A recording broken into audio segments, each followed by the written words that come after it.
जी, बिस्मिल्लाहिर्रहमानिर्रहीम। News and views with Hasnain Khwaja के साथ मैं हूँ हसनैन ख्वाजा। उम्मीद है कि आप सब लोग खैरियत से होंगे। आज दो अहम खबरें हैं जो हम आपके साथ आज शेयर करेंगे। एक तो आज पाकिस्तान की सबसे बड़ी अदालत ने एक अहम फ़ैसला दिया है।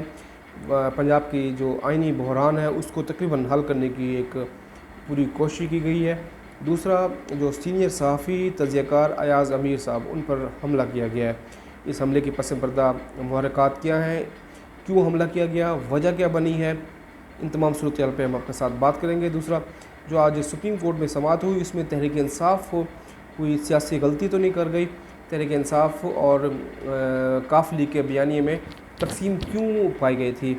अदालत ने ये क्यों कहा कि आप सियासत ना करें कोर्ट में, सियासत के लिए ऐवान वहाँ जाके सियासत करें। इन तमाम सूरत पे हम आपके साथ बात करेंगे। हमारी आपसे गुजारिश है, जिन दोस्तों ने अभी तक हमारे इस चैनल को सब्सक्राइब नहीं किया वो हमारे चैनल को सब्सक्राइब करें, लाइक करें, कमेंट करें और शेयर करें। नाज़रीन, आज बिलाखिर जो एक आइनी बहरान था पंजाब में, उसका कदरे हल दिया है पाकिस्तान की जो बड़ी अदालत है सुप्रीम कोर्ट ने। और सुप्रीम कोर्ट ने ये हुक्म दिया है कि वज़ीर आला पंजाब का इंतखाब होगा और ज़िमनी इलेक्शन के बाद उसकी कायदे अवान का इंतखाब किया जाएगा। 17 जुलाई को पंजाब के 20 हलकों में ज़िमनी इलेक्शन है। ये वो हलके हैं जो इमरान खान साहब का जिन्होंने साथ छोड़ दिया था और अपनी पार्टी पॉलिसी से मुनहरिफ हो गए थे, जिसके बाद सुप्रीम कोर्ट के अहकामात की रोशनी में ये हुआ था कि इनका वोट काउंट नहीं होगा।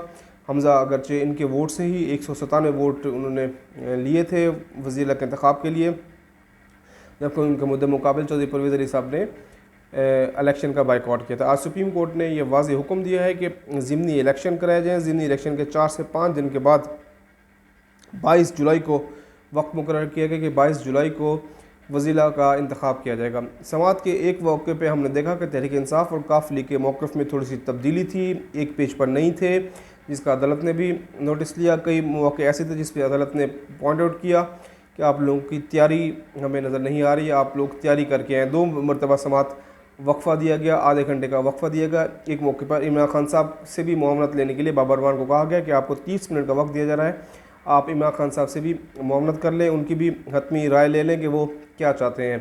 नाज़रीन, काफ लीग की तरफ से चौधरी परवेज़ अली साहब ने हमज़ा शहबाज को वज़ीर आला मानने से इनकार किया, लेकिन तहरीक इंसाफ के जो रहनुमा थे महमूद रशीद साहब, उन्होंने कहा कि वो हमज़ा को अगले इंतखाबात की तारीख तक वज़ीर आला मानने के लिए तैयार हैं। जिसके बाद बाबर रहमान को चौके क्लियर नहीं था, इस वजह से बाबर रहमान ने कहा कि अब चौके महमूद रशीद ने यह बात की है तो उन्हें अपनी हतमी राय लेनी होगी इमरान खान साहब से।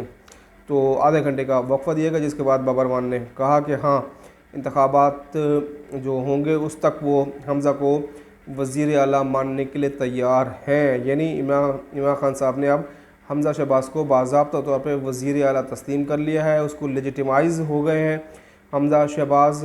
अब हमज़ा शहबाज 22 जुलाई तक वज़ीर आला रहेंगे और 22 जुलाई को जो नताइज जाएगा उसकी तनासुब से देखा जाएगा कि भाई कौन वज़ीर आला बनता है। और सुप्रीम कोर्ट के अहकामात की रोशनी में हमज़ा शहबाज को निगरान वज़ीर आला नहीं कहा जाएगा, वो सूबे के वज़ीर आला ही रहेंगे। तो अब 22 को फ़ैसला होगा कि पंजाब का वज़ीर आला कौन है। एक तो अब इसमें ये चीज़ होगा कि अब दोनों के लिए, तहरीक इंसाफ के लिए और मुस्लिम लीग नून के लिए, ये जो 20 नशस्तें हैं वो ज़िंदगी और मौत, सियासी ज़िंदगी और सियासी मौत का दर्जा इख्तियार कर गई हैं। अब दोनों के लिए चैलेंज है, क्योंकि अब अभी तक तो पार्टी नंबर्स में हमज़ा के नंबर ज़्यादा हैं, 176 हैं, जबकि उनके पास 168 है, कोई 12 नंबर्स का फ़र्क है। लेकिन अब जब 20 नंबर्स होंगे उसके बाद फिर 5 रिज़र्व नशस्तें भी होंगी, तो उसके बाद पांसा पलट सकता है। हमज़ा के लिए अच्छा नहीं है, ये नेक शगुन नहीं है। हमज़ा अगर ये 20 नशस्तें में से तहरीक इंसाफ की नशस्तें ज़्यादा हो जाती हैं तो फिर the situation is in trouble for Hamza Sharif. लेकिन अगर हमज़ा मुस्लिम लीग नून ये नशस्तें ले लेती है तो फिर हमज़ा बासानी तख्त लाहौर पर वो बराजमान होंगे। लेकिन बहरहाल इस वक्त अवामी राय जो है वो इम्पॉर्टेंट है। मुस्लिम लीग नून की जो हुकूमत है आवाम को फ़ौरी तौर पर रिलीफ नहीं दे सकी, मुल्क में महंगाई है, पेट्रोल की कीमतें रोज़ बरोज़ बढ़ती जा रही हैं। पेट्रोल की कीमतें बढ़ने से आम आदमी की ज़िंदगी जीर्ण हो चुकी है, वो महंगाई का शिकार है। दूसरी जानब इमरान खान साहब एक जो बयानिया लेकर आ रहे हैं वो भी कोई इतना वो नहीं है, वो इदारों को तकसीम करने का बयानिया है, इदारों में फूट पड़ने का ख़तरा है, इंतशार फैलने का ख़तरा है, खाना जंगी जैसा माहौल है। तो अब दोनों के लिए बहुत इम्पॉर्टेंट है। तो अब जो ज़िमनी इलेक्शन जीतेगा उसके लिए आगे सूरत हाल में आसानी होगी। तहरीक इंसाफ को आज मौका था समाअत के दौरान, वो री इलेक्शन का भी कह सकते थे कि पंजाब में री इलेक्शन कराया जाए, लेकिन उन्होंने ऐसी कोई बात नहीं की। उल्टा उन्होंने इमरान खान साहब ने हमजा शहबाज को अब वज़ीर आला तस्लीम कर लिया। आज जो सुप्रीम कोर्ट का तहरीरी फ़ैसला आएगा वो पढ़ने का होगा कि उसमें क्या वजूहात हैं, किन वजूहात की बिना पर सुप्रीम कोर्ट ने ये समझा है कि दोबारा इंतखाबात कराए जाएँ। क्योंकि कल जो लाहौर हाई कोर्ट का हुक्म था उसमें यही था कि आज 4 बजे उसकी रिकाउंटिंग कराई जाए, गिनती कराई जाए, जिसके पास एब्सोलूट नंबर ज़्यादा होंगे वो वज़ीर बनेगा। लेकिन तहरीक इंसाफ ने इस मामले को सुप्रीम कोर्ट में आज ही दरख्वास्त दायर की और अदालत से ये इस्तदा की गई कि ये इंपॉर्टेंट मैटर है, इसको आज ही समाअत के लिए मुकर्रर किया जाए। फिर 1:30 बजे इसकी समाअत हुई और मुख्तलिफ औकात में इसके कुछ दिनों के, कुछ घंटों के लिए, कुछ देर के लिए, कुछ मिनटों के लिए इसमें वक्फ़ा भी आया था कि 5:30 बजे तक इसका बाज़ाब्ता तौर पर मुख्तसर सा हुक्मनामा जारी कर दिया गया। अब बात ज़िमनी इलेक्शन पे खड़ी है। अब जो ज़िमनी इलेक्शन में मैदान मारेगा वज़ारत आला उसकी होगी। नाज़रीन, अब दूसरी खबर पे हम आते हैं कि जो सीनियर सहाफ़ी और तज़कियाकार हैं अयाज़ अमीर साहब, उन्हें आज दफ्तर से वापसी पे एबट रोड पे चंद नामालूम अफराद ने उन पर तशद्दुद किया है, उनके कपड़े फाड़े हैं, उनका मोबाइल भी छीन लिया गया है, उन पर मुक्के बरसाए गए हैं, घूंसे बरसाए गए हैं। इसका बैकग्राउंड ये है कि इस्लामाबाद में कल एक सेमिनार हुआ था रजीम चेंज के हवाले से, जहां अयाज़ अमीर साहब ने खिताब किया था। अयाज़ अमीर साहब ने अपने उस खिताब में हल्के फुल्के अंदाज में बड़ी इदारों पर तंज भी की थी और कुछ ज़ूमानी गुफ्तगू में उन्होंने पाकिस्तान में जो इस्टेब्लिशमेंट का किरदार है उस पर हदफ तनकीद का निशाना बनाया। साथ उन्होंने इमरान खान साहब को भी तनकीद का निशाना बनाया। इमरान खान साहब के मुँह पे, उनके सामने उनको तनकीद का निशाना बनाया कि हम तो सुनते थे कि ऐसा कप्तान है कि वैसा कप्तान है कि अपने कज़न माजिद खान को टीम से निकाल देता है और पता नहीं क्या क्या करता है। फिर खान साहब को आपको ये क्या शौक़ पड़ गया, एक्सटेंशन का क्या शौक़ पड़ गया, ये अयाज़ अमीर साहब के अल्फाज थे।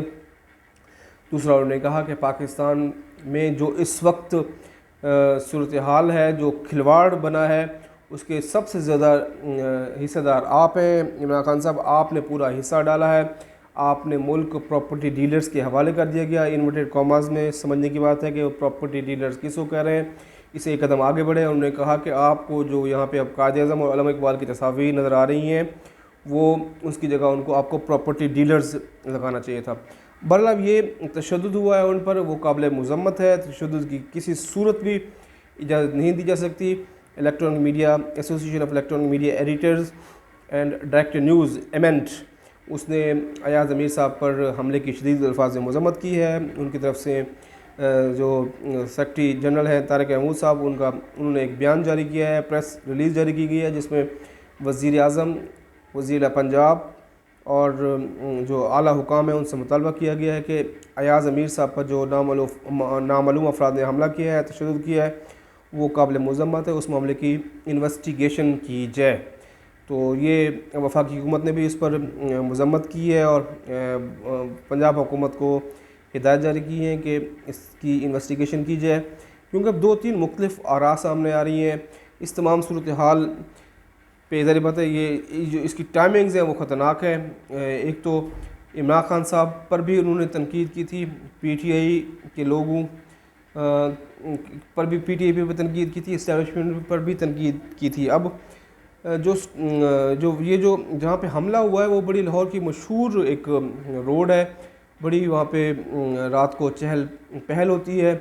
तो मेरे ख़्याल में वहाँ पर CCTV कैमरास भी होंगे। पुलिस ने उस इलाके का जियो फेंसिंग शुरू कर दी है। हमारे पास अभी ताज़ा इतलात हैं, ब्रेकिंग न्यूज़ है जो हम आपके साथ शेयर कर रहे हैं। इस वक्त जब हम वीडियो रिकॉर्ड कर रहे हैं, पुलिस ने उस इलाके की कुछ CCTV फुटेजेस भी हासिल कर ली हैं और CCTV फुटेजेस का जायज़ा लिया जा रहा है कि मुमकिन तौर पे कौन है। पुलिस की जो हमारी आला हुकाम से बात हुई है। पुलिस की तरफ से ये कहा गया है कि शायद मुमकिन तौर पे वहाँ पे कोई स्ट्रीट क्रिमिनल्स भी हो सकते हैं जिन्होंने मोबाइल छीनने की कोशिश की, लेकिन बहरहाल दूसरी तरफ अयाज अमीर साहब का मौक़िफ़ है कि उनके मोबाइल में कुछ इंपॉर्टेंट डाटा भी था, तो वो हो सकता है वो भी किसी ने छीनने की कोशिश की हो। तो वह साफ़ ही तंजीमों की तरफ से भी शदीद रद्द-ए-अमल आ रहा है। इस मामले की इन्वेस्टिगेशन होनी चाहिए। इसमें अगर ISI की भी मुआवनत की ज़रूरत है तहकीकात में पेशरफ्त के लिए, तो उनको भी इन्वॉल्व करना चाहिए, क्योंकि बहरहाल अगर ये इसके जो असल किरदार है हमलावर, उनको अगर सामने ना लाया गया तो बहरहाल ये एक मुअम्मा रहेगा। तो उम्मीद है कि वफाकी हुकूमत इस मामले पे कोई कमीशन बनाए और देखे कि कौन लोग हैं, किन लोगों ने इस पर हमला किया। CCTV फुटेज सबसे इम्पॉर्टेंट है, उस इलाके की एग्जैक्ट CCTV फुटेज हासिल की जाए तो दूध का दूध और पानी का पानी हो जाएगा। कौन लोग थे हमलावर में। सहाफ़ी कोई भी हो, किसी किस्म की तशद्दुद हम उसकी मज़म्मत करते हैं। तशद्दुद जो है वो काबिल मज़म्मत है। उम्मीद है कि वफाकी हुकूमत के लिए टेस्ट केस है, चैलेंज होगा शहबाज हुकूमत के लिए कि इस मामले पर क्लियर शफाफ इन्वेस्टिगेशन कराए। तो उम्मीद है कि आपको हमारा ये वीलॉग पसंद आया होगा। जिन दोस्तों ने अभी तक हमारे चैनल को सब्सक्राइब नहीं किया, उनसे हमारी गुजारिश है कि वो हमारे चैनल को सब्सक्राइब करें, लाइक करें, कमेंट करें, शेयर करें। आज के लिए इतना ही। अपने दोस्तों का, रिश्तेदारों का, फैमिली का, सबका बहुत ख्याल रखें। अल्लाह हाफ़िज़।